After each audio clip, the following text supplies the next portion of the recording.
How everybody doing out there? We broadcasting from Strolley, House of Hits, and we got something special tonight. Got my friend here. Wow. He's a poet, and we're gonna get to know him a little bit.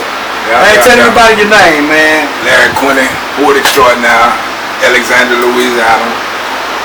Pretty much self, you know what I'm saying, self-explanatory to a certain extent, you know. Yeah.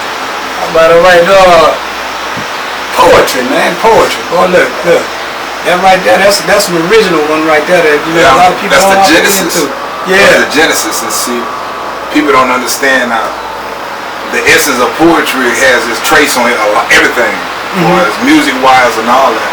And then, and that's why I chose to stick with the base of it and not go off into the rap or anything like that. Yeah. Because of what I was speaking at first was so raw. You know, I didn't have time to put it in another form. I needed to speak it from the pain that it was coming from. You know, yes, sir. You know, and that's why I made it a point. My first interview, I never forget. My first interview is I made a point to not allow them to call me a rapper. You know, no offense to the rap and nothing like that, but I felt like, diversity-wise, it puts me in a box. You know what I'm saying? You know what I'm saying? And as a poet, by me being labeled as my original craft is poetry. You know, because you take the lyrics and all that, and then you blossom it into something.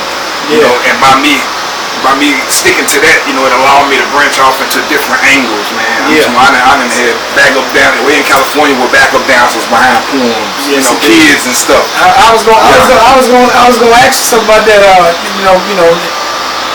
Talking about poetry and everything.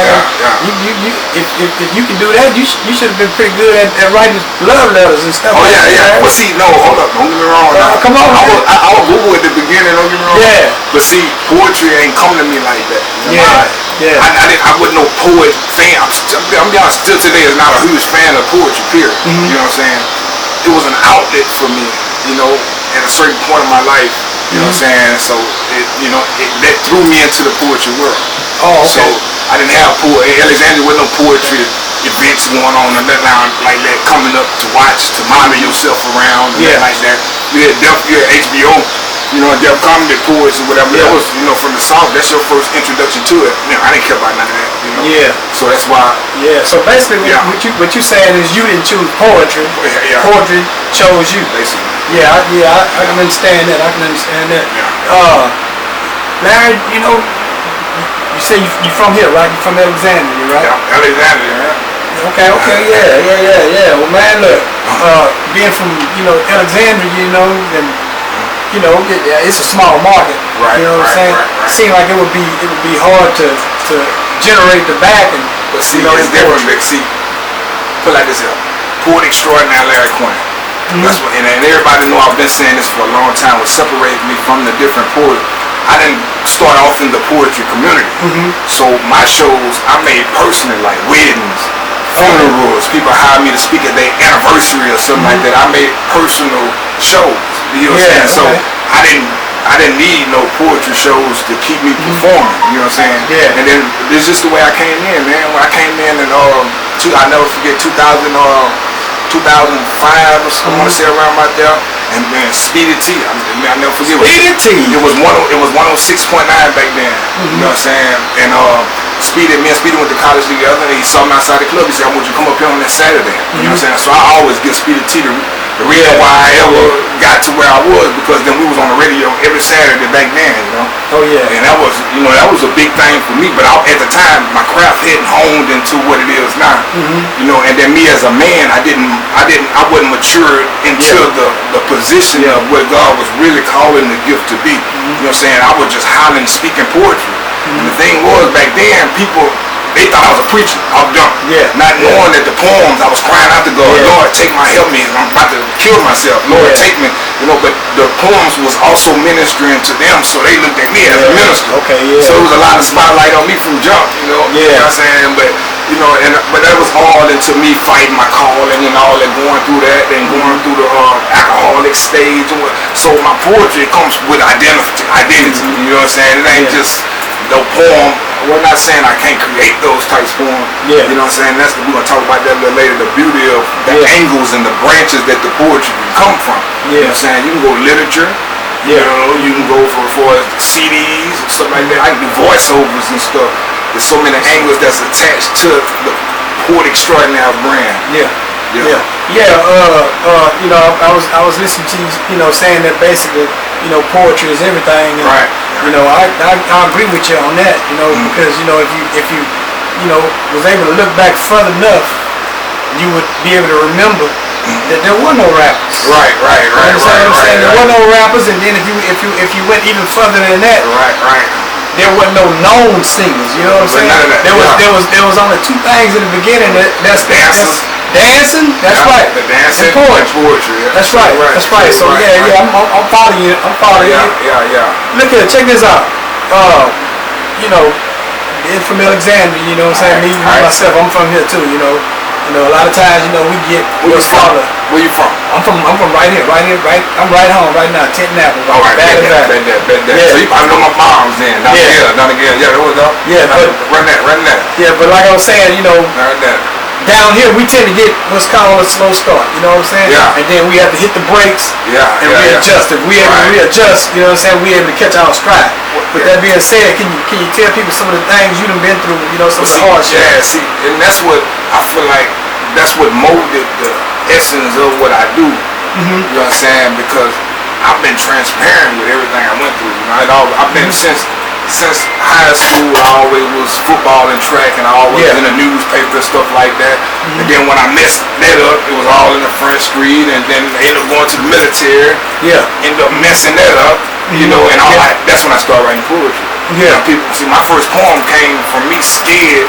You know what I'm saying? That they were finna lock me up for jumping on somebody in boot camp.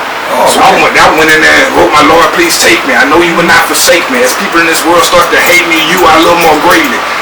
Those was the things I was writing in. I thought it was raps. And then it transformed into the poetry, you know what I'm saying? So with that coming, then going through a failed marriage and going into an alcoholic state, you know what I'm saying? Now picture me, people look at me as this preacher, then I go into a whole alcoholic world, being young, you know what I'm saying?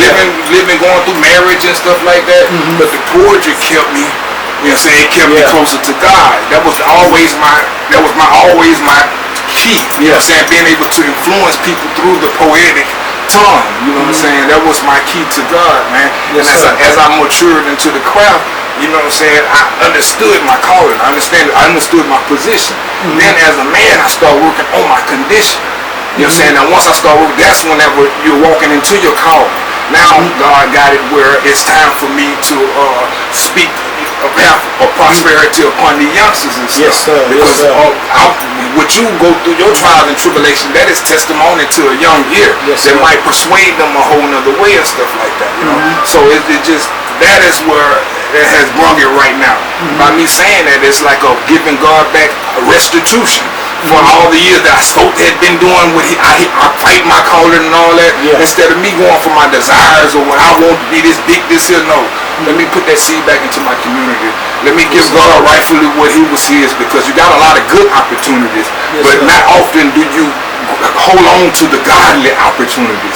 That way God can get the glory and all that, everything that touched your gift. You know what I'm saying? And that's where I'm at right now, man. Yes sir.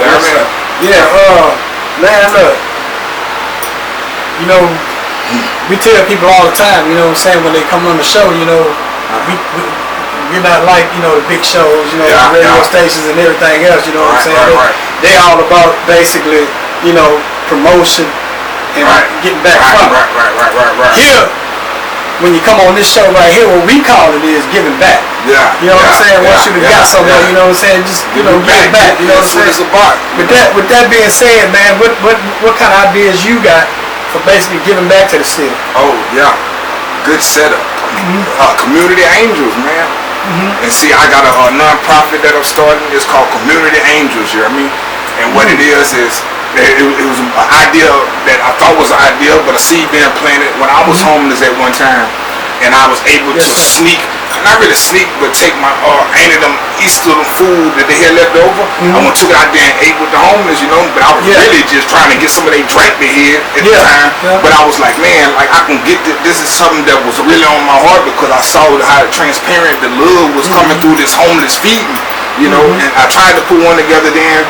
It didn't happen, but you know, God put the season around for it, and now like it just like everything is just in place. So that was already branched out with another different. It's called Community Angels. It's a non-profit organization. We're gonna have different branches for as men's days, school supply drives, all kind of different events and stuff for the community. But we're just doing it one step at a time and trying to focus on giving back and making stuff in play with the homeless and stuff like that, especially healthcare. You know, so I got my friend Stephen Adams, one of my sponsors. You know, he's a Stephen Adams, he is a realtor. You know, and what he do is he come out there for free, man, and check up on these people, man, and see what if they up to date with the healthcare and stuff like that. So I got healthcare fairs that I'm throwing. The next one is gonna be at Timothy Baptist Church. You know, we got that. Timothy Baptist Church. We got that setting up, and then Timothy Baptist Church on the 18th. 18th. I'll be there also for You're Not Loved, You're Blessed. So you know what I'm saying? Yes, sir. Yeah, hold on, let me think. Yeah, you got and then we got and then also y'all can get in contact with. We got some women houses, women and men houses open in Warrenville, man, for people that were drug dependent and trying to get back on their feet. My dude Brandon, man, he got 2 houses that he just opened. You know, if you're trying to get that job and trying to fight that, you know, go to the next level or whatever. We got that going, man. The Win That Life movement with So Live, SAR. You know what I'm saying? That's coming back around with the kids. Yeah, we just did man, we got a ton of schools lined up with that. Win That Life is all about the kids, giving back to the kids, man, and letting them know no matter what your surroundings look like, man, your dreams can create avenues and portals into places that'll make you a prosperous person on different levels. Spiritually rise, financially rise, don't matter where you come from, man. If you can dream it, you can perceive it, you can achieve it. You understand me? We got that movement going on, man. Then I got okay. Well, with all that being said, hold up. Then I'm teaching my class, my creative writing class, man. We're gonna be doing it at Macedonia Baptist Church. That's coming up. Macedonia. Pastor Henry Williams. That's coming up on the 28th. You know what I'm saying? I'll be teaching my creative writing. It's gonna be a 3-day thing. Yeah. Man, look, with all that being said, look, man, you just my type, man. Yeah, I'm on it. To tell you, you know, I'm on it. We talk all the time, you know, about you know, music artists, you know, favorites and stuff like that.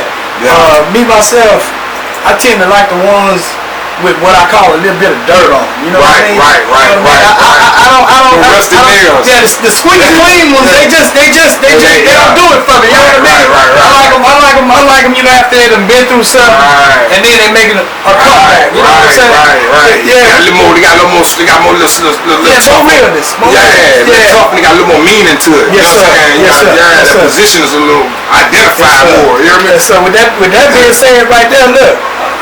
It don't matter what you've been through, you can always make a comeback. I'm living proof, I'm being honest with you, man. Yeah. Hey, with God, though, you know, that's one thing. Definitely with God. It's a fair life, and I try to tell these kids, man, to try to get as much, don't confuse religion with spirituality. There's a lot of people out here losing a spiritual war, facing a religious battle every day, debating a religious debate. Man, please find your spirituality, because if you're not going after your calling in life every day, man, you're kind of purposeless. You're aimlessly running around and just being subject to the weather of life. You know what I'm saying? Let's get together with that purpose, and you ain't never too old to find your purpose. You ain't never too old to breathe life in somebody, or just the random act from a stranger will create a community angel. You know what I'm saying? It's serious, man. It's serious. You know what I mean? Yes, sir. Larry, look. And to basically be able to come from the point of view you coming from right now, that tells me that you had to have a lot of help. A lot of you know, you met a lot of people, and a lot from a lot of folks. It's all about, you know, it take a community to raise a child. You know what I'm saying? It's so serious, because I got a lot of in so many different angles. I'm glad that God give me the discernment to know the reason they're there in my life. Yeah. You know what I'm saying? Because you got people don't understand. Certain people come through your life for, you know what I'm saying, a season and all that, and some people come for a reason. You know, but you have to understand and appreciate the reason these certain people come in your life. You know what I'm saying? Yes, and I'm been blessed with. I feel like every church that I speak with, I befriend to a point where like that's my church home. Yes, sir. You know what I'm saying? So I have a lot of ministers, you know, that look over me and then speak, you know, prosperity in me and stuff like that. But Pastor Henry and Wayne Powell and John Belvin, them my three. But man, that you know what I'm saying, I try to keep grounded with, you know, and I don't believe in staying in the closed doors of the church, man. These people out here need the church. Church people need to come out behind the wall. I'm gonna be honest with you. It ain't too much I can do in the walls with y'all by looking at each other and stuff like that. Put me in the streets and let's go out here and teach. Give it to the people that when Jesus was here today, he wouldn't be in the churches. He'll be in the slums and the ghettos and stuff. That's what he'll be in. You know what I'm saying? So that's all y'all religious people. You know what I'm saying? I'm just a little message, Jeremy. Yes, sir. Well, man, you sounded like I was talking about that not too long ago. I basically said the same thing. You know? That's the truth. Right. That's the truth. Man, look, poets, man. You have anybody, you know, that you like? I'll be honest with you. I got and see, that's another thing. Like I can't sit there and say that I got poets that I listen to all my life and stuff like that. Nah. But shout out to Shakondra, because Shakondra is one of the pioneers around here also. And she like that women, she like an icon type thing in that area. So shout out to her. But when it comes to my favorite type, like Hugh Hamilton, Poetic X, actually he's coming on to be my manager actually. And that's some big things I got coming up with him. That's gonna be some awesome things. And but he Poetic X out of Shreveport. He's awesome, man. And the king of poetry, Black Ice in Chicago. You know what I'm saying? I got some stuff coming up with him also. You know, he just won a few awards down there. There's some awesome poets and stuff. But other than that, I ain't got time to really be listening to me. Yeah, I got you. Yeah, and with that being said, you know, like I said, we're talking about, you know, poetry. You know, me myself, I don't want to say I know a lot about poetry. But I do. You understand what I'm saying? And with that being said, me myself, I actually believe that people can educate themselves through poetry. You know what I mean? What you think about that? I feel like that's the truth because like put like this, I educate myself every time I release pain. You know what I'm saying? I educate myself every time I humble myself and allow myself, you know what I'm saying? But in order to actually release pain, you have to put yourself in a place of vulnerability. You know what I'm saying? You'll learn a lot about yourself by letting that stuff go on that paper and on that pad. And watch how when you the type of person, whenever you release the things, the energy onto that pad and you can allow it to stand outside of your body, you can appreciate it for what it was. You can appreciate that pain in that poem about your moms that passed. You can appreciate that pain a little more when you see it in its art form and you see it has a destination besides killing you inside here. It's a tool. It's therapy. You know what I mean? And that's What about time, Larry? What about time? Do you think poetry has a way of making time stand still? You know what I mean? It depends on to be honest with you. You have all poems are good poems, but all poets ain't good poets. All poems come from a place of sincerity to a certain extent. You know what I'm saying? But I feel like if a poet doesn't give his 100% to his character, you're cheating the audience, you're cheating the atmosphere, your energy. You know what I'm saying? Don't keep that energy in you. You're a poet out there, share that, man. Somebody need to hear that message. Somebody need to hear that pain you went through. Them tears and stuff you cried that landed on that paper, waterfalls, that, you know what I'm saying, the tears that landed there, somebody need to see that so they can have a destination for theirs to let them know it's alright. Man, we too tough right now, man. We need to allow our kids to see us go through some struggles, through some pains and stuff so they can see us lean on God to help us get, you know what I'm saying, we need to allow, especially us fathers, we need to be more transparent to our kids. Allow them to see us hurt. Let them know that it's alright to go through this stuff like this here so they can have a path. No matter if you're prosperous or whatever you do in life, it's just that bond to let them know, alright. Yes, sir. Path. Yeah, I like that. I really do. I like that. Let's say right now, you can walk out this door and you can go perform anywhere you wanted to perform at. If that was the case, where would you choose to go? I mean, would it be like... I'll go back to the only one mistake. It was a wedding I went to, and I had drunk too much, and that's the only time I ever had a faulty show in any recognition. I go back there because I knew for a fact that the child that was carrying the torch wasn't mature enough to keep the flame from the ground. You hear me? So I know that. You know what I'm saying? So that another, I go there. Yes, sir. Yes, sir. Yes, sir. I like that. A lot of people, whenever they get into a field like music, or whatever, most of the time it's about the money. You know what I'm saying? They wanna get rich. Then you have a few that actually wanna instill light in other people, wanna make other people better. You know what I'm saying? Which one you, lad? Man, don't get me wrong, because I can't lie. I can't tell you something and then and be lying to God. But see, it's a prosperous way to do everything. You know what I'm saying? That's back to what I was saying about. See, God, no, I want to be rich. I want to be all that. But it's the essence of the richness. Where's it coming from? How are you getting it? Where's the gain from? See, any man, you can be prosperous in many ways, but the path towards it, you know what I'm saying? Be prosperous to where it keep being prosperous and stuff like that. That's my main thing. But me personally, shout out to my when I do sign my label. I mean, sign right now. You already know what it is. CEO in California right now. Tree. You know what I'm saying? Hey, you my dude. You know that I can be rich right now. Go sign big checks and all that type stuff. Got Yuck Mouth, I got 5 on it. Got him right now waiting on me. But it's what I gotta do is plant that prosperity seed first. You know what I'm saying? For God. You know what I'm saying? Then I can get what I want in the long run. Then on the cool, my richness probably don't be here. I'm probably a worker. I probably don't need no money, because I'm the type of person, I get money, I don't act right. You know what I'm saying? God probably have me on this earth working my whole life. You know what I'm saying? Putting boom, then I go up there and live nice where I'm supposed to be at type stuff. You see what I'm saying? You gotta understand your spiritual sense. You gotta understand what your purpose and what your calling is for. You know what I'm saying? I ain't called to live that probably don't be me. You know what I'm saying? To get all you're gonna get out of me, I probably need to be out there in the field. You know what I'm saying? And when you understand it and you accept that about your calling, accept that about that, that's when you sold out for Jesus. You know what I'm saying? That's when you sold out into your spirit. Yes, sir. Yes, sir. Man, look. I often talk about richness. You know what I'm saying? And what it really is. You know what I mean? And it's a lot of people around here. They think in order to be rich, you got to have a lot of money. You know what I'm saying? Well, I disagree with it, because it's, I'm gonna set up a scenario for you, right?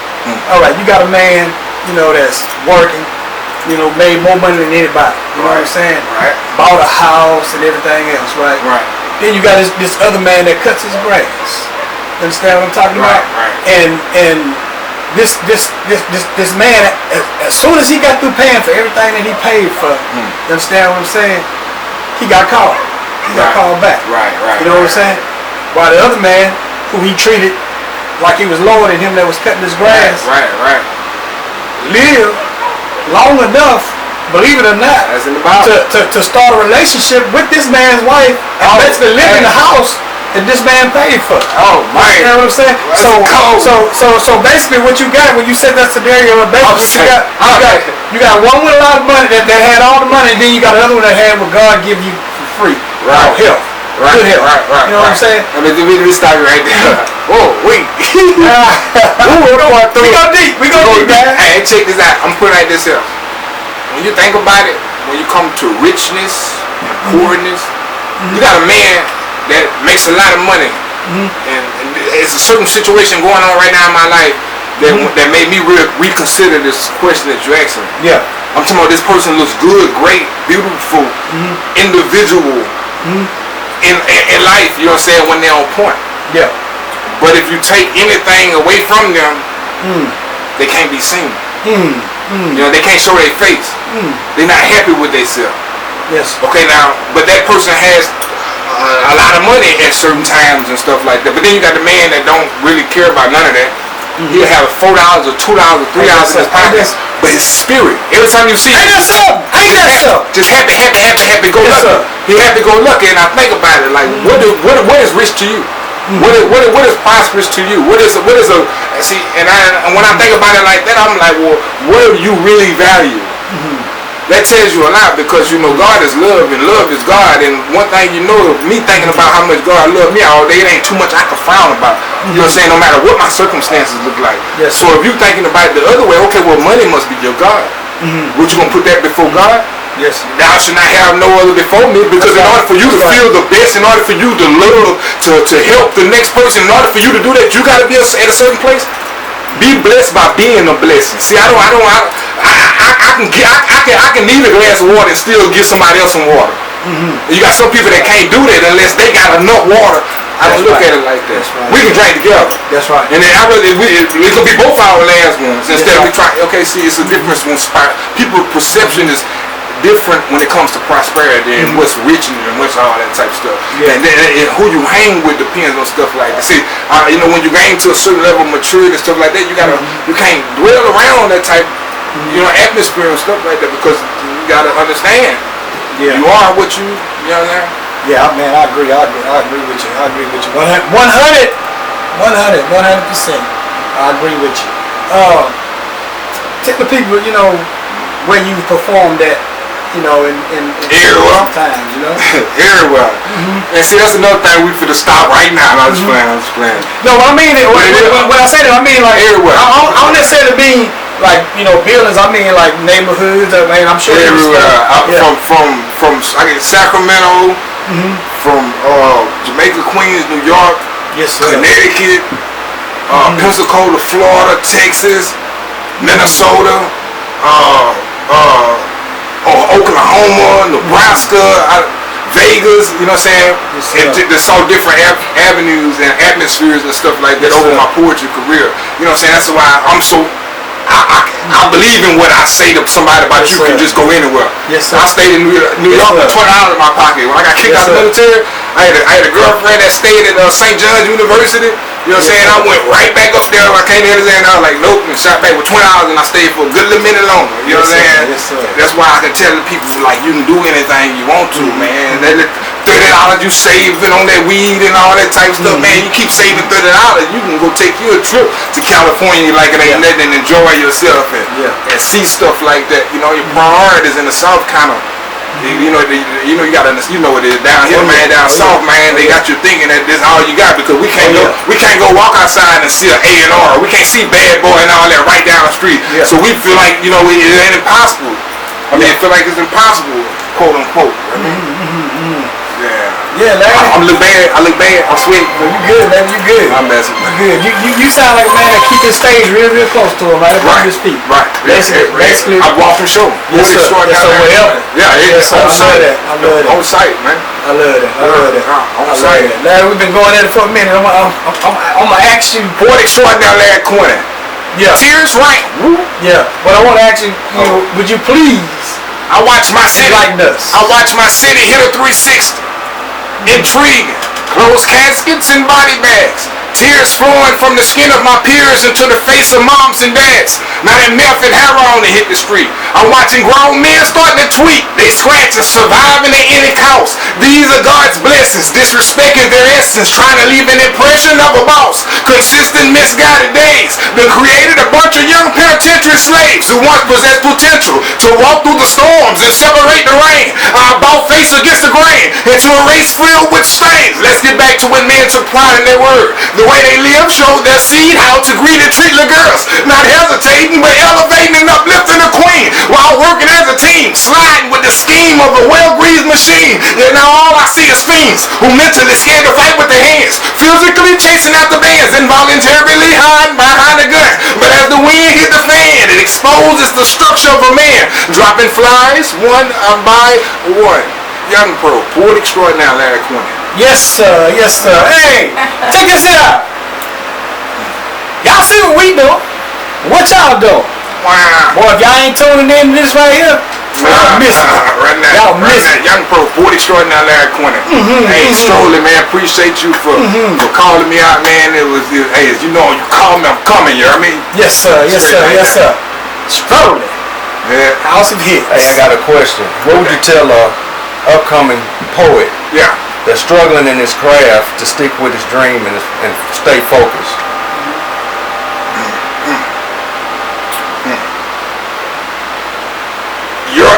If you lose your identity, you lost it all. I promise you. Struggle, as long as you being yourself struggling, as long as you close to your roots struggling and you're in your identity, trust me, there will become a light. And then if just call me. I got my class coming up, you heard me? And I will show you it's a difference between teaching somebody literature and trying to place words. I'll show you how to try to place your life into your poems. That's what it's about, placing yourself into them. And you can't go wrong because it's no good or bad poem. It can be a good or bad poet if he don't appreciate himself for his real worth. All right? Change. I got one more question. Go. Yeah. Was there ever a time that you wanted to give up and just let it all go and do something different?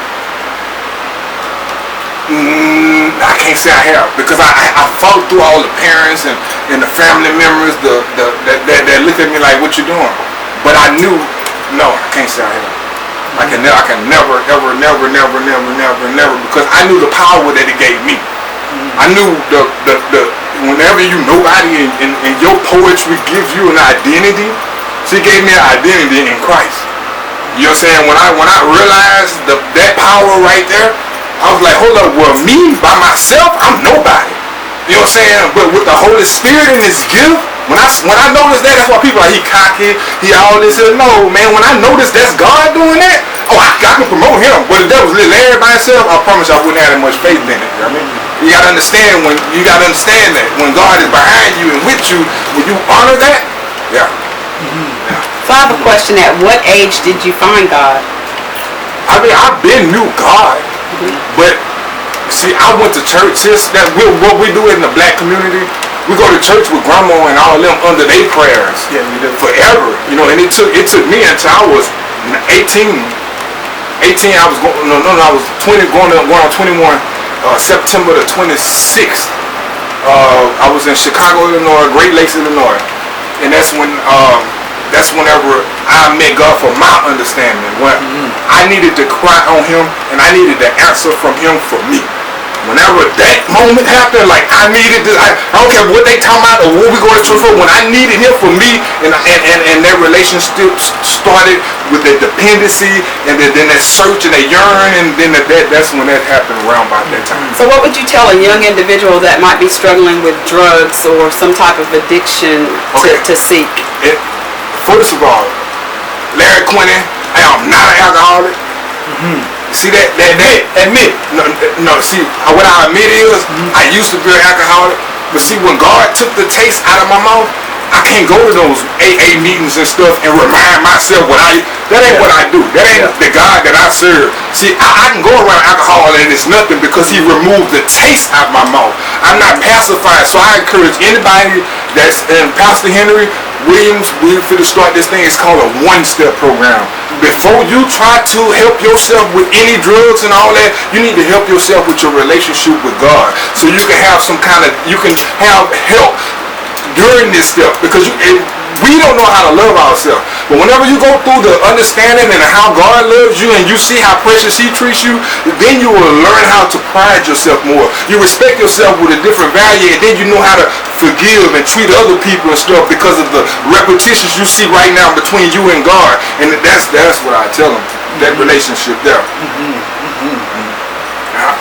At the last of the viewers? All right. Like I say, look, if you're here, you're in the right place. Yeah. We got it going on, baby. Check us out. Strolley, House of Hits. Wow.